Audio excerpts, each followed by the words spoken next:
I'm living in that 21st century, doing something mean to it. Do it better than anybody you ever seen do it. Screams from the haters, got a nice ring to it. I guess every superhero need his theme music. No one man should have. Coming to the show now, one of the bright stars in the sport of MMA, has enjoyed a great career, 14-4, with 7-4 in the UFC, and just co-main event at the debut of the World Series of Fighting on NBC Sports, Mr. Anthony Rumble Johnson.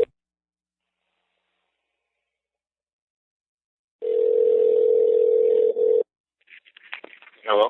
There we go. How are you, Anthony? Good, man. How about you? Good. Now that we got you. Man, having a hard time. Yeah. Trying I know, bro. I don't know what's wrong with my phone. It's acting crazy right now. Yeah, acting crazy like you do up in the cage a little bit, I guess.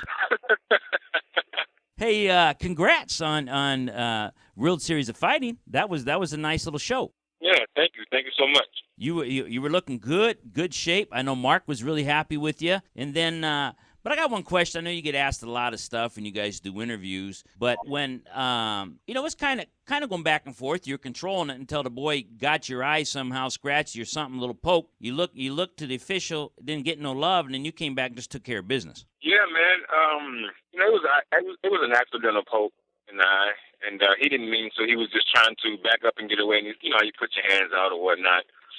But I seen on the video, he was like, what happened? Because he saw me back away and stuff. He knew he didn't punch me or anything like that. But his corner actually messed him up. His corner messed him up bad because, in my opinion, they were dirty. Really? Because if you watch the tape, you can hear it on TV, you can hear it on YouTube.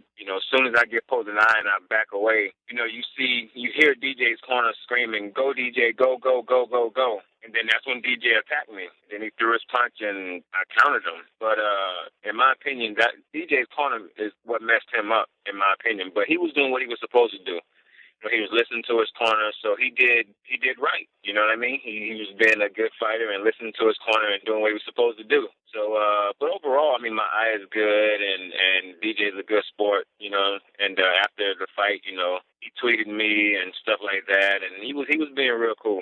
Well, overall in this sport, it's not about two guys brawling in the bar. It's really two athletes that have an art and who's the better of the two. And that's one thing I enjoy about it overall. Afterwards, guys congratulate one another. They'll actually train with one another afterwards. Every now and then you get a little something going on. But that was one of the big misconceptions in, not even but a few years ago.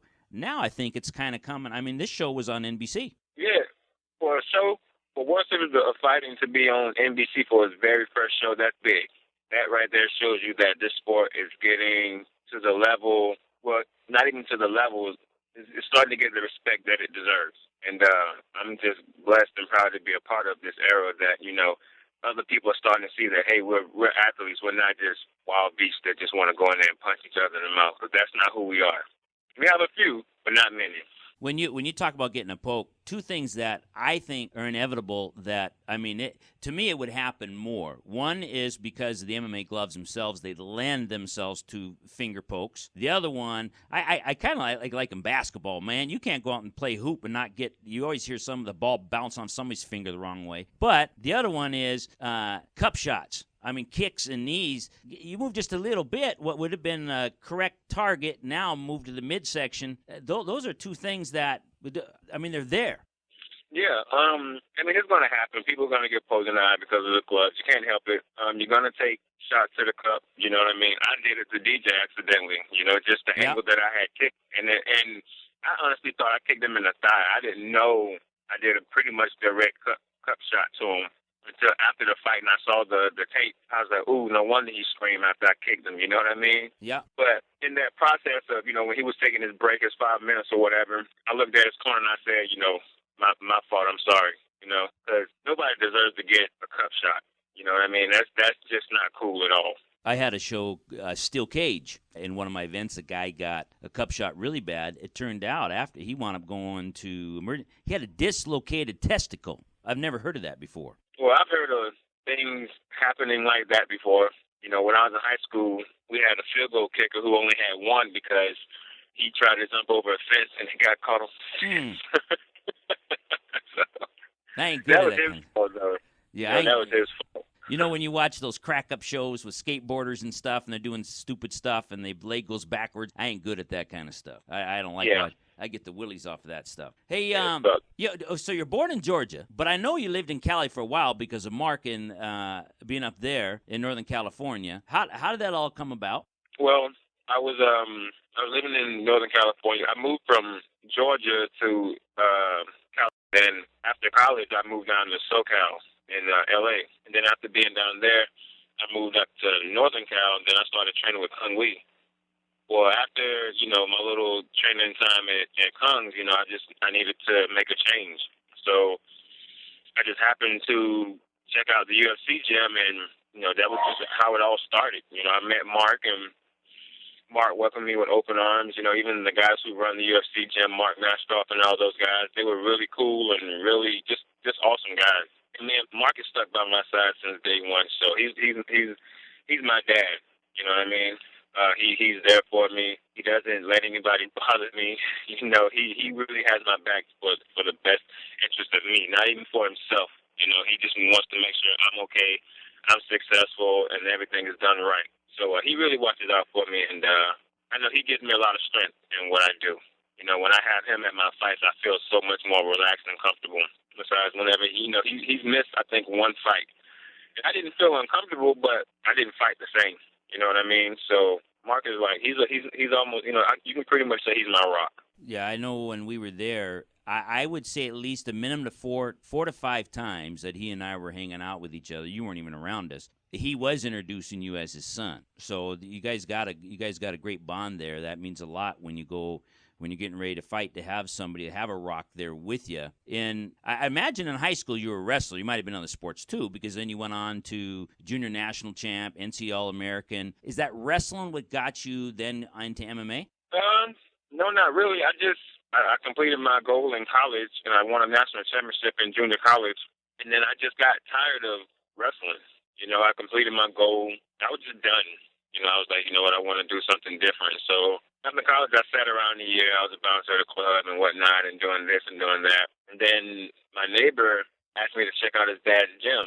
And at first I was like, we're from this small town. You don't know anything. And I went, my ex-girlfriend, she told me to go try it out. So I went and tried it out, and I loved it. And then from that point on, I just stuck with it. I went every single day to training and whatnot. And, man, it's been the best experience of my life. Now you're in Florida at the Black Zillions. What's that like? Oh, it's great. It's awesome. We have probably the most talented group in the world right now, with guys that just want to train and want to fight and want to be the best. And what more can you ask for? Everybody came from someplace different, so everybody has a different style. But with the coaches that we have now, we're just adding on to our weapons with what they already know. Henry Hooft and Mario Spurry and Cameron Usman, all of those guys are just great together. And we all just have an amazing bond. We sit back, we laugh, we tell jokes, we train hard, we hang out outside of fighting. It's like a family. We're always there for each other. Nobody has an ego in the gym. If somebody's having a bad camp, or not even a bad camp, but a bad day of training, we encourage each other to get up and keep going, and it'll be better tomorrow. Just come back stronger tomorrow. Nobody's dumb in our group. And I love that. You mentioned Mario. I got to meet him and talk with him there. What a cool cat, man. I really liked him. Yeah, Mario has so much, wisdom and stuff. When he speaks, it's real powerful. He talks to us before training, and he talks to us after training.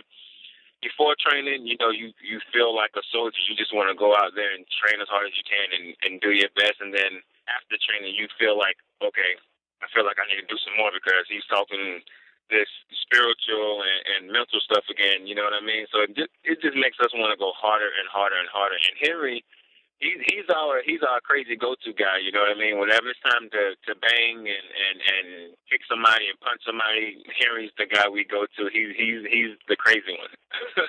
He's the one that'll just say, hey, knock this guy's head off, kick his leg off of him, do whatever you got to do. So it's the combination of those two just make our team complete. Hey, you're listening to the Impact Syndicate right here with one of the true stars in MMA, Anthony Rumble Johnson. Hey, now, it's called Black Zillions. What if you're a white boy like me? I ain't black and I ain't a Brazilian. Am I allowed to participate? Yeah, it's not even so like that. A lot of people have tweeted us and said, I'm white. Can I be a Black Zillion? Yeah, you can be a Black Zillion. Just the name of a team. When we started, we pretty much had black people and Brazilians. There you know go. what I mean? That's what it was.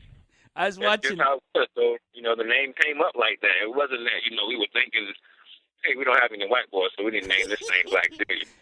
Guys, that never happened. I could put a T on my shirt and come on down. Be one of the. Make sure y'all got at least one token white one hanging out. All right. We got a few now. Okay. And they're all great. We got a few now, and they're all great. We love them to death. Like I said, we just want a happy family and just want to fight and just be good at what we do, and we enjoy it. So, we take pride in the name Black Zillions, and, when it's one person fighting, even if they're not part of the team, but they're, represented by ASM, I think in sports management, my manager, Glenn Robinson, you still see them as Black Zillions because they're not just fighting for themselves and stuff. They're representing all of us, so we just got crazy love for each other.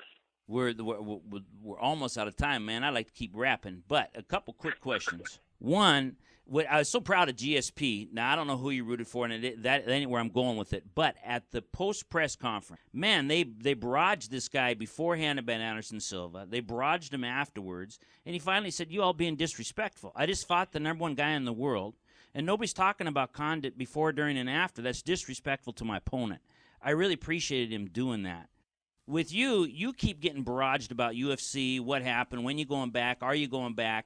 And I heard you say that, hey, right now I'm a World Series of Fighting, Does that get old getting asked that? Is it refreshing to be with this group right now? What's your thoughts on all that? It gets old a little bit, It gets aggravating, I'm just like, you see who I'm fighting for. Why would you ask me about another organization? Yep. So, I wanted people to think before they actually talk. You know what I mean? Yep. So, but I answered the question. Like I say, I tell them I'm fighting for World Series of Fighting. I'm not fighting for UFC. My focus is on World Series of Fighting right now. So, UFC is pretty much pointless of bringing up. Yep. And that's no disrespect to them, but I'm with somebody right now. Right. It's almost like asking. It's almost asking like. For instance, you date the new girl, and then somebody brings up your old girl, and then asks if you want to get back with them. Like, why would I think about her when I got something right here that I'm enjoying? I agree 100%. Yep. So let's just stick to what I'm with right now, and if something happens down the line, then we can talk about something different. Yep. So couldn't agree more. I'm happy with where they're fighting. They're great. Yeah, and I think Ray Seffel's great people. It's their first gig. Do you know when your next fight is?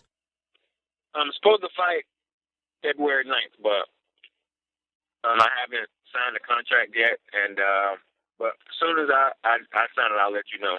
All right. Hey, one last thing before we let you go. Christmas is coming up. What would be on Rumble's Christmas list?